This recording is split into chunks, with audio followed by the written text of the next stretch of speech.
Dit programma wordt mede mogelijk gemaakt door Stichting Jambo en Stichting Nelissen Smit Fonds.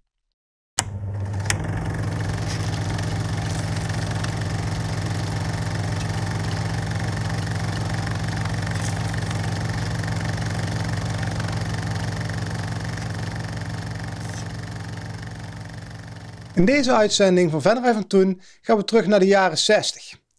Venray heeft sinds 1947 een afdeling van hulporganisatie het Rode Kruis.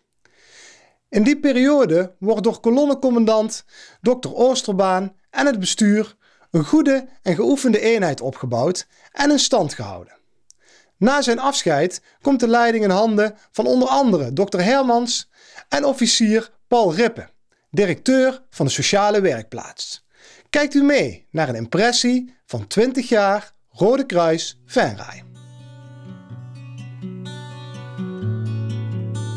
Als Rode Kruisorganisatie is het van groot belang dat de leden goed opgeleid zijn en blijven. Hiervoor worden op Servaas geregeld cursussen gegeven. De vrijwilligers Koos Ere en Henk Baartman luisteren aandachtig. Jo van Meijel en Wiel Jansen.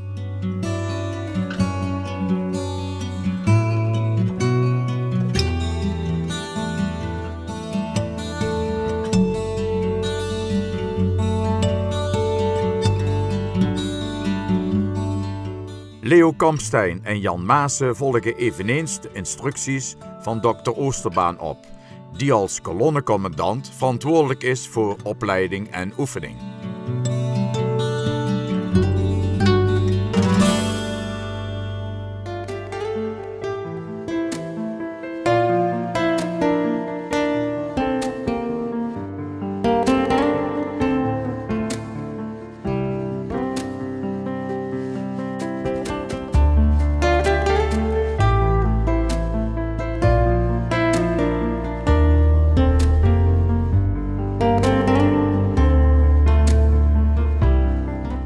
Ook geroutineerde kolonneleden zoals Leo Kampstein nemen taken over tijdens de cursussen.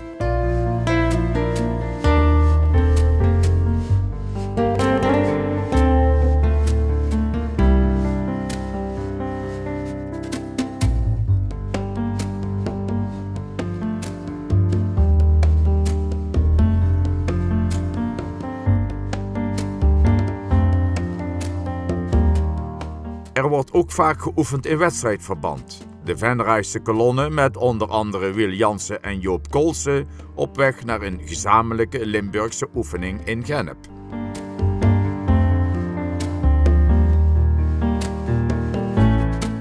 De oefening wordt gecoördineerd vanuit de voormalige moutfabriek Aurora in Gennep.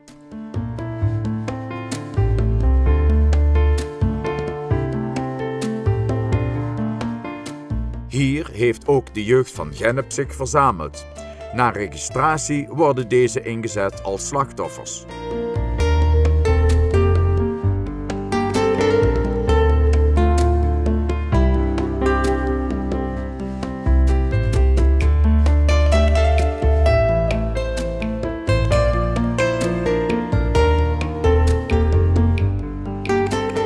Alle handelingen worden natuurlijk op de voet gevolgd door enkele hoge heren van het Limburgse Rode Kruis.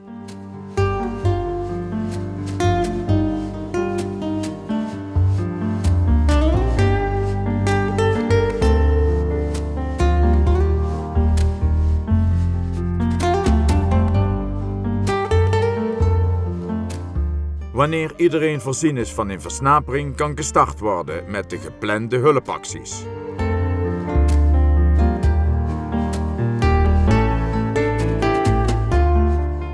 Om slachtoffers over de rivier de Niers te kunnen transporteren, wordt eerst een aangelegde kabelbaan getest.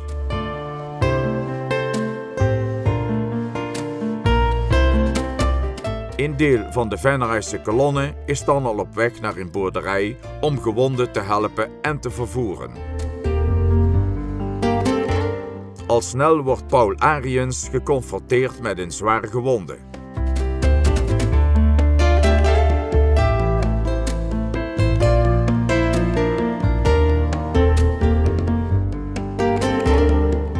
Wil Jansen ontfermt zich over het volgende slachtoffer. Henk Baartman, Wil Jansen en Jan Maassen in actie om een gewonde veilig te vervoeren.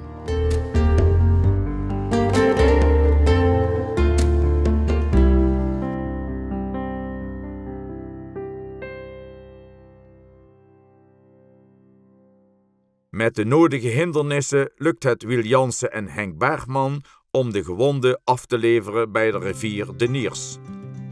Hier wordt hij op een spectaculaire manier overgebracht naar de overkant. De oefeningen krijgen veel bekijks. Uiteindelijk worden alle gewonden vervoerd naar de centrale gewondenopvang in Aurora, de moutfabriek in het centrum van Gennep. Bij aankomst registreert Joop Kolse enkele gewonden.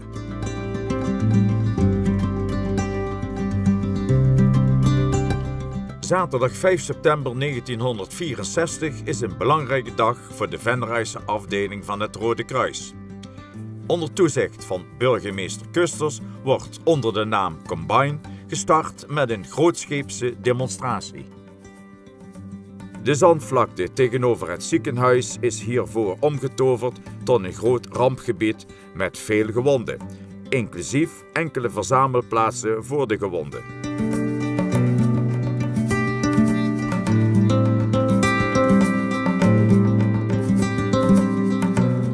Venraaienaar Piet Vollenberg assisteert bij een van de vele slachtoffers.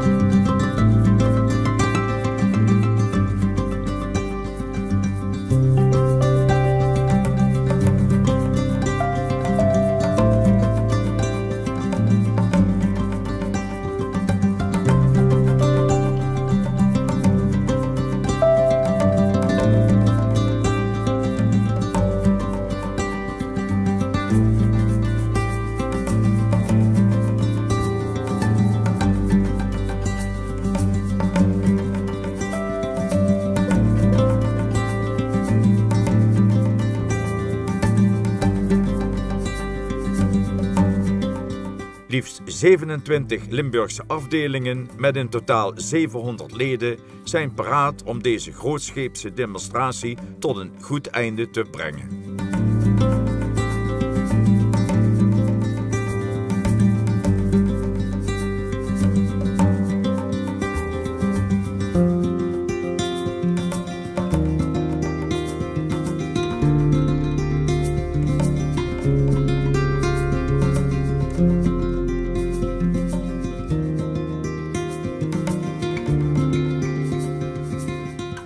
Op het voetbalveld van Servaas wordt zelfs met 2 helikopters gedemonstreerd hoe men drenkelingen uit het water haalt en hoe per brancard gewonden en zieken door de lucht vervoerd kunnen worden.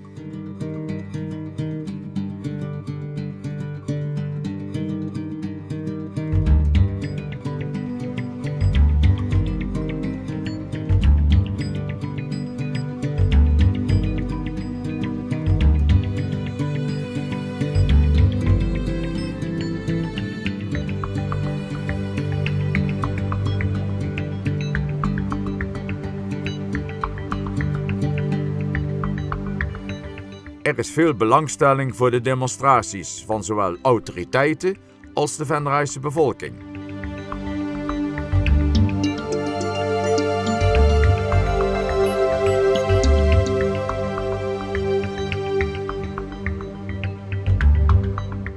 Al decennia lang assisteert het Rode Kruis bij sportevenementen en wandeltochten.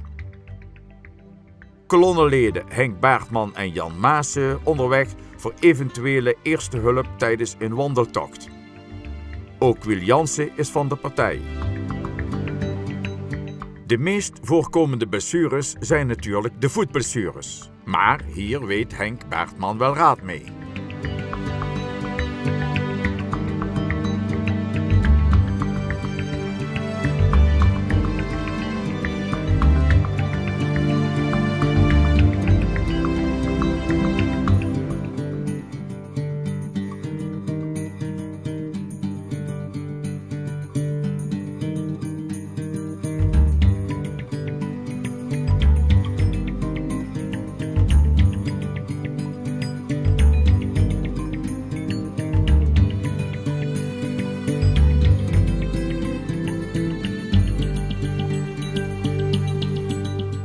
In afwachting van het défilé staat politieman Gerard de Bruin al te wachten. Net als Jan Maassen, Arie Baert en Wiel Jansen van het Venraayse Rode Kruis. Een heel andere tak van hulpverlening is het vervoer van zieken naar de vakantieboot Henri Dunant in een van de Limburgse havens. Chauffeur Wim van den Berg is net gearriveerd met de nieuwe Mercedes-ambulance van de afdeling Venray. De eerste mensen uit de regio worden dan al aan boord gebracht.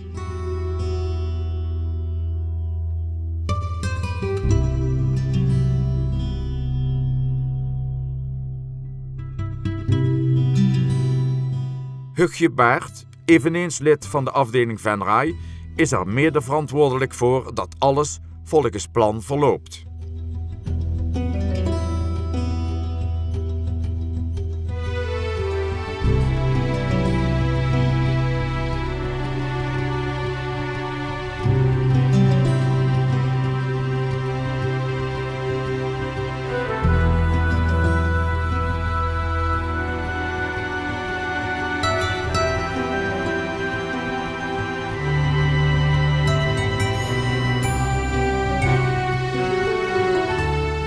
Wim van den Berg assisteert inmiddels met het aan boord brengen van de zieken.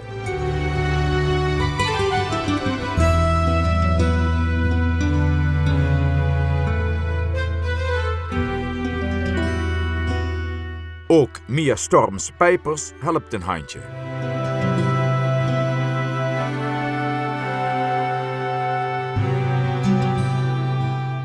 Als iedereen aan boord is, begint een mooie tocht met de Rode Kruisboot Henri Dunant.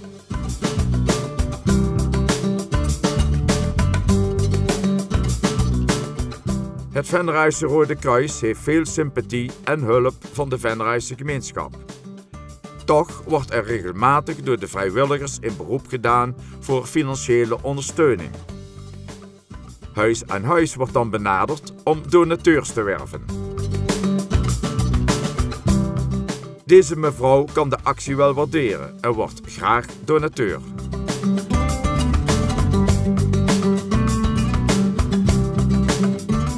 Verpleger Harry Bloemen en zijn collega zijn tevreden met de gang van zaken. Zelfs de Venraayse jeugd is geïnteresseerd in de luidruchtige actie.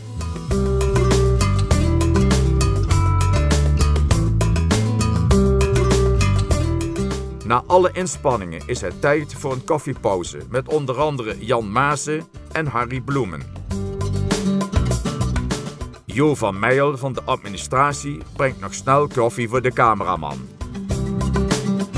Dan gaat de actie weer verder met als eindresultaat veel nieuwe donateurs.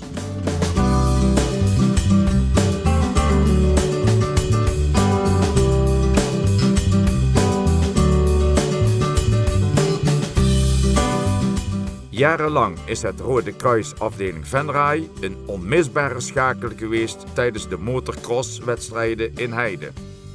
Met een complete hulppost, inclusief ambulances en vrijwilligers, staat men borg voor de veiligheid van coureurs en toeschouwers. Communicatie tijdens de wedstrijden is hier van groot belang.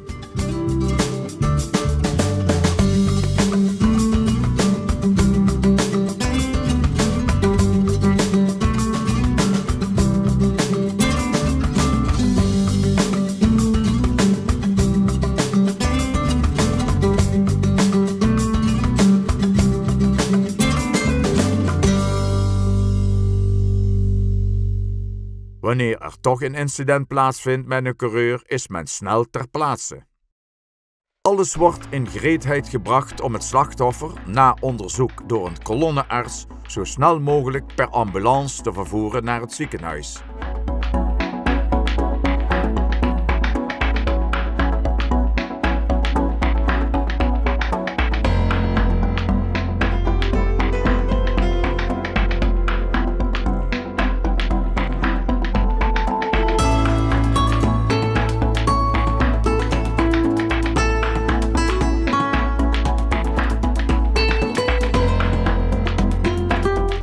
In deze periode wordt de Rode Kruisambulance met bemanning ook ingezet als reservedienst van het Venraayse ziekenhuis.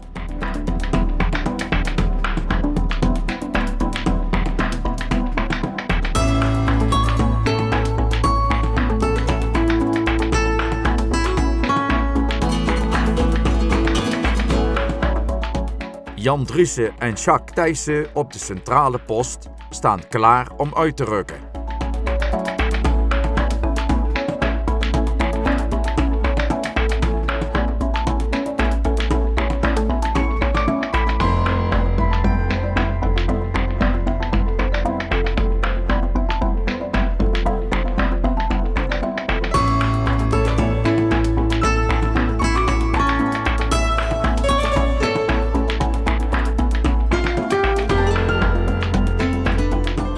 Vakkundig worden de patiënten door de Venraayse vrijwilligers opgehaald en vervoerd naar het ziekenhuis.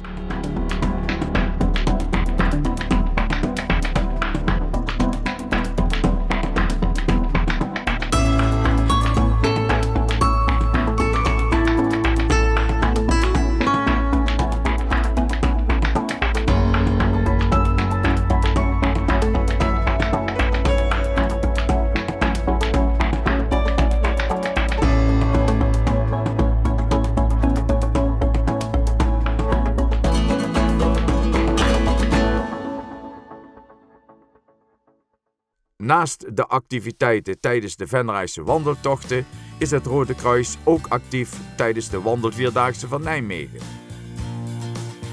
Hier heeft de Venraayse cameraman echter meer oog voor de mooie dames uit Israël.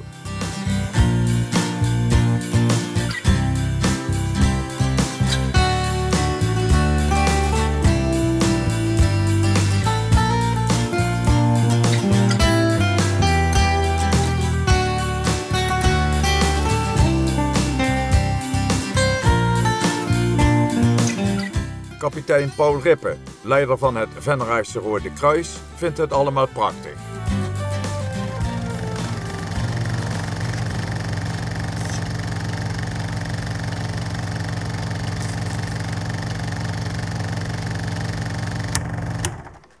Dit programma wordt mede mogelijk gemaakt door Stichting Jambo en Stichting Nelissen Smit Fonds.